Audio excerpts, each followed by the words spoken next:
Zaid bin Sabit adalah sahabat Rasul yang menonjol secara intelektual dan linguistik yang baik. Dia dipercaya sebagai juru tulis pribadi.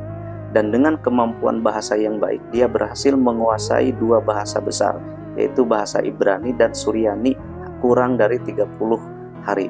Maka itu dia dijadikan salah satu penerjemah Rasulullah ke berbagai negara.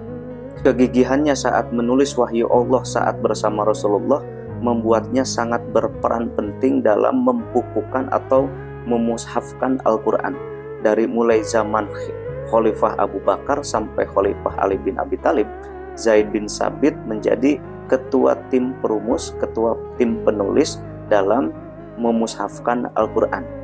Dan dia juga sahabat yang paling menguasai ilmu waris atau ilmu faraid.